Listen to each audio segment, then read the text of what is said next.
Hello everyone, আসসালামু আলাইকুম। আমি সঞ্জিদা বলছি চিটাগং থেকে। কেমন আছেন আপনারা সবাই? আশা করছি ভালো আছেন। আল্লাহর অশেষ রহমতে আপনাদের সবার দোয়ায় আলহামদুলিল্লাহ আমিও ভালো আছি। চলে আসলাম আপনাদের জন্য নতুন আরেকটা ব্লগ ভিডিও নিয়ে। আশা করি আপনাদের ভালো লাগবে। সকাল থেকেই ভিডিওটা শুরু করেছি।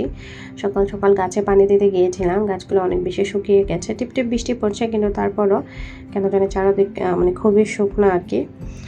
তো রেডি হয়ে পড়েছি, আর রেডি হতে হতেই ঝুম বৃষ্টি নেমে গিয়েছে। তো তাই ছেলেকে স্কুলে নিয়ে গেলাম, সেটা আর আপনাদের সাথে শেয়ার করতে পারলাম না। এখন স্কুল থেকে যাচ্ছি, এখন একটু বৃষ্টিটা কমেছে, তো তাই একটু করে ভিডিও করলাম। আর এই তো বাজার থেকে একটা কদু নিয়ে নিলাম, মানে যাওয়ার পথে আর কি।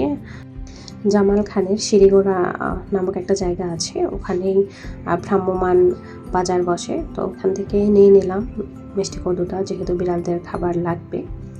তো এখন চলে যাচ্ছি বাসায় গিয়ে কিছু কাজ আছে, সেগুলো শেষ করে তারপরেই ছেলেকে আনতে যাব আর কি। তো এখন চলে যাচ্ছি বাসায়। আর অনেক বেশি বৃষ্টি পড়ার কারণে মানে আমি আপনাদের সাথে যে ভিডিও করব সেই সুযোগটা আমি পাইনি। মানে হুট করেই কোর্ট থেকে বৃষ্টি চলে এসেছে, মানে 10টা পর্যন্ত টোটালি কোনো বৃষ্টিই ছিল না। 10:30 থেকেই বৃষ্টিটা শুরু হয়েছে, মানে ছেলেকে রেডি করাবো তখন থেকে বৃষ্টি শুরু। তো কি আর করার, আসলে সামনে যেহেতু ফাইনাল এক্সাম, আর আমার ছেলেদের স্কুলটা হচ্ছে এরকম যে ওদের নভেম্বরেই পরীক্ষা নিয়ে নেয়। তো সেজন্য ওদের একটু মানে আর্লি সব কিছু করিয়ে নিতে হয় আর কি। যে দেখেন প্রচণ্ড বৃষ্টি পড়ছে এখনও স্টিল না, মানে কিছুক্ষণ আগেও বৃষ্টিটা খুবই কমে গেছিলো, আর এখন দেখেন কীভাবে বৃষ্টি পড়ছে। আমি ওইটা একটু ভিডিও করলাম নর্মালি, তো আপনারা মানে এমনি বোঝা যাচ্ছিল না আর কি। আমি আপনাদের সাথে শেয়ার করতে পারছিলাম না যে ঠিক কীরকম বৃষ্টি পড়ছিল। তো ভাবলাম যে না, এখন একটুখানি ভিডিও করি। তো আমি পর্দা দিয়ে দিয়েছি, যেহেতু বৃষ্টিটা একটু বেড়ে গিয়েছে, গায়ে ছিটা এসে পড়ছে। মানে বৃষ্টিটা এমন যে এখনই রোদ উঠে যাচ্ছে আর এখনই ঝুম বৃষ্টি। তো বাসায় আস্তে আস্তে আবার বৃষ্টিটা কমেও গেল, তো ছাতাটা এমনিতেই নিয়ে নিলাম। যাই হোক, তো এসে বিড়ালদের খাবার সেদ্ধ করে নিচ্ছি। ওদের যেহেতু খাবার ছিল না, মানে সকালে মিষ্টি কুমড়া ছিল না, তার কারণে ওদের জন্য খাবারও আমি তৈরি করিনি। গতকালকে রাতে যেটা ছিল আর কি, সেটাই ওদেরকে খাইয়ে দিয়েছিলাম। তো ওদের তো আসলে খিদা লাগবে, আবার দুপুরবেলায় খাবার দিতে হবে। ভেবেছিলাম কাপড় ধুবো, কিন্তু বৃষ্টির যে অবস্থা, মানে একদমই মন চাচ্ছে না আর কি। তারপরেও দেখি কি করা যায়। তো পরেরটা পরে দেখা যাবে, আগে বিড়ালদের জন্য খাবারটা রেডি করে নিই, তারপর বাকি কাজগুলো করব। তো ওদের জন্য খাবারটা হচ্ছে ছোট ছোট পিস করে নিচ্ছি। ছোটো বলতে অত বেশি ছোট না, যাতে এক পিস একবেলায় একজনকে দেওয়া যায়, ওই সাইজে করেই কেটে নিচ্ছি। নর্মালি যেহেতু বিড়াল আলহামদুলিল্লাহ 6টা আছে, 2টা বাচ্চা সহ। অ্যাডাল্ট আছে 4টা, আর ছোট বিড়াল আছে 2টা। তো মোটামুটি 6 জন আর কি। তো 6 জনের জন্য বেশ খানিকটা খাবারই মাসাল্লাহ লাগে, যেহেতু আমি 3 থেকে 4 বেলা খাবার দিই। বেশিরভাগ সময় 4 বেলাই দিই, মাঝে মাঝে যখন মনে হচ্ছে যে না একটু ক্যাট ফুড দিচ্ছি, তো তখন আবার 3 বেলা করে দিই, এরকম করে করি আর কি। আর তো গতকালকের অল্প একটু কদু ছিল, ওইটাও কেটে নিলাম, আর সাথে এখন যেটা এনেছি ওইটাও দিব। আগে ভাবলাম যে এটাতে একটু নোংরা লেগে আছে, তো এটা ভালো করে ধুয়ে নিই। আর এই যে ইদানিং একটু চর্বি টাইপসের কিছু পাচ্ছি মুরগিতে, কেন বুঝতেছি না। হয়তো মানে একরকম মানে কী বলবো আসলে, কিছুটা জেলি ফিশের মতো আর কি। যাই হোক, এখন আমি ভালো করে সব কিছু ক্লিন করে নিচ্ছি। আসলে অনেক বেশি টায়ার্ড লাগছিল আমার, কেন জানি একদমই ইচ্ছে করছিল না আজকে স্কুলে যাব। স্কুলে গিয়েছি ঠিক, কিন্তু আসতে ইচ্ছে করছিল না। মানে সব কিছু মিলে আর কি আমার মানে অলসতায় কাটছে আজকের দিনটা, একদমই ভালো লাগছে না। হয়তো বৃষ্টির কারণে এরকম হচ্ছে, মানে বৃষ্টি ওয়েদারটা মানে একদম অলসতায় কাটে। মানে আমার মনে হয় আর কি, যখন বৃষ্টি পড়ে তখন কোনো কিছু করতে ইচ্ছে করে না, শুধু ইচ্ছে করে যে শুয়ে থাকি ঘুমাই, এরকমই মানে ইচ্ছে করে। যাই হোক, এদিকে হচ্ছে খাবারটা বসিয়ে দিয়েছি, আর সাথে বসিয়ে দিয়েছি হচ্ছে ভাত।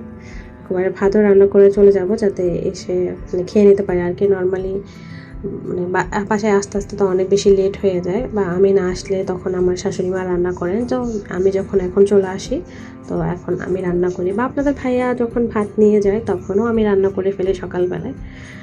যাই হোক, অনেক বকবক করে ফেললাম। আমার মোটামুটি সব কাজ শেষ, এখন নামাজ পড়ে ছেলেকে আনতে চলে যাব।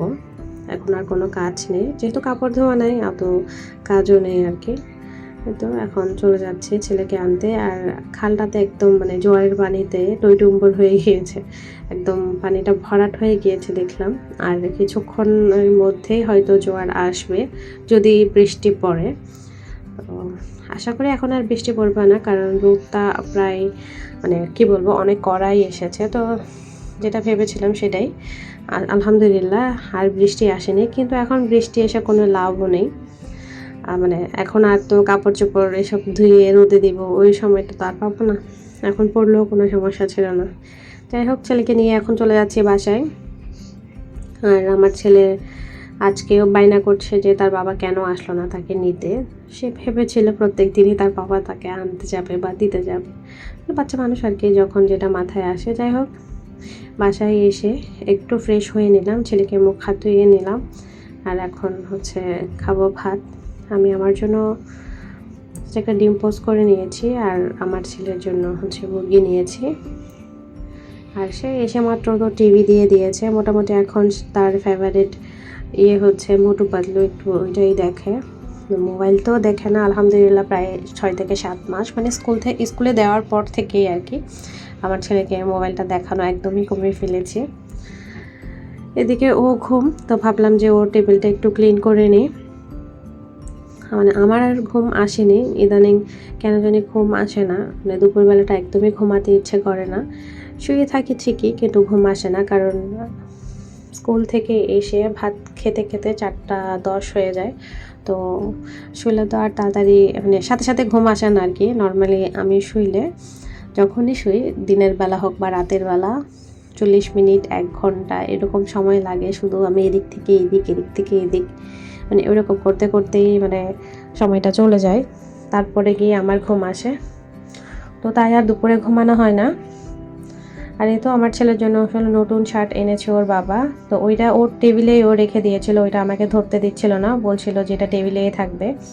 ওর কথা তো আর শুনবো না, তাহলে এগুলো গুছিয়ে নিব। আর এই ওড়নাটা আমি সবসময় দিয়ে রাখি, যাতে কার্টুনগুলো আমি কখনো দেখতে না পাই, যেহেতু নামাজ পড়ি। এগুলো দেখে আসলে উজু করলে উজু ভেঙে যাবে। আর বিশেষ করে হচ্ছে কোনো ছবি থাকলে নাকি বাসায় ফেরেশতা আসে না, তো সেটাই চেষ্টা করি। যেহেতু আমরা মুসলিম, আমাদের অনেক নিয়ম কানুন আছে, আমরা যেরকম সেরকম করে চলাফেরা চাইলেও করতে পারি না। আর আমার মনে হয় যে এটা আমাদের ধর্মে নাই, ওই জিনিসটা আমাদের না করাই ভালো। কারণ এই দুনিয়াটা তো শুধু 2 দিনের, এটা জাস্ট একটা মোহ। দুনিয়াটা যখন শেষ হবে, আমার যখন আল্লাহর কাছে যাব সারা জীবন, মানে যেখানে থাকবো আর কি, ওই সময় আল্লাহ পাককে আমরা কী জবাব দেবো যে 2 দিনের দুনিয়াতে আমরা এত কিছু করে বেরিয়েছি, আর আল্লাহ পাক আমাদেরকে কী করবেন আসলে। ওইটা ভাবলেই আমার অনেক কিছু চাইলেও মানে হয় না যে শয়তানের ওয়াসায় পরে অনেক কিছু করতে ইচ্ছে করে। আল্লাহর কাছে শুকরিয়া, অনেক কিছু থেকে বেঁচে থাকার তৌফিক দিচ্ছে। আল্লাহকে সবসময় বলছি, আল্লাহ আমাদেরকে শয়তানের ফিতনা থেকে রক্ষা করো। যাই হোক, এদিকে আমার ছেলে ঘুম থেকে উঠেই বলছে যে সে চিপস খাবে, তো ওর জন্য হচ্ছে চিপস ভেজে নিচ্ছি। এগুলো বাসায় আনাই থাকে, মানে আমার বাচ্চারা পছন্দ করে। আর মোটামুটি মেহমান আসলেও শর্টকাট একটু করে ভেজে দেয়া যায়, কারণ হয় না যে সব বাচ্চারা তো আর নাস্তা ফ্রুটস এসব খেতে চায় না, এক একজনের বাচ্চার টেস্ট এক এক রকম। আর আমার কেন জানি না এই চিপসগুলো নর্মালি খেতে ভালোই লাগে, মানে আমার বাচ্চারাও পছন্দ করে। আমাদের বাসায় সব কম বেশি আমরা মানে খাই আর কি। তো আমার বাচ্চার জন্য আজকে আমি ভেজে নিয়েছি, প্রায় অনেক দিন পরেই ভাজছি। ইদানিং আমার ছেলে সন্ধ্যা নাস্তাটা খুব কম করতে চায়, তো তাই দেওয়াও হয় না। মানে আগে যখন স্কুলে পড়তো না আর কি, তখন ওকে আসরের নামাজের সাথে সাথেই তুলে দিতাম, মানে আমি নামাজ পড়ে সঙ্গে সঙ্গে ওকে তুলে দিতাম। তো তখন ওকে একটু চিপস ভেজে দিতাম, ওইটা বসে খেত, বা অন্য কোনো কিছু, মানে হয় না তখন তো ফ্রি টাইম ছিল, তো ওকে প্রায় সময় দেওয়া হতো। এখন তো ও তেমন একটা ফ্রি সময় পায় না, রাতের বেলায় পায় আর কি। তো রাতের বেলা তো আসলে ভাতের সময় অন্য কিছু খেলে তখন আর ভাত খেতে চায় না। যাই হোক, আজকে একটু ভেজে দিলাম, আর এখন ভাত বসিয়ে দিচ্ছি। আজকে ছোট্ট একটা ব্লগ নিয়ে আপনাদের মাঝে হাজির হয়েছি। জানি না আজকের ভিডিওটা আপনাদের কাছে কেমন লাগবে। ভিডিওটি ভালো লাগলে অবশ্যই একটা লাইক কমেন্ট করে আপনাদের মূল্যবান মতামত জানাতে ভুলবেন না। আপনাদের একটা লাইক একটা কমেন্ট আমাকে নতুন আরেকটা ভিডিও বানাতে অনুপ্রাণিত করে। আমার চ্যানেলে নতুন হয়ে থাকলে আমার চ্যানেলটা সাবস্ক্রাইব করে বেল আইকনের অল অপশনটা ক্লিক করে রাখবেন, যাতে আমি যখনই ভিডিও দিই আপনাদের কাছে নোটিফিকেশান পৌঁছে যায়, আপনারা আপনাদের সময় সুযোগ বুঝে আমার ভিডিওটি দেখে নিতে পারেন।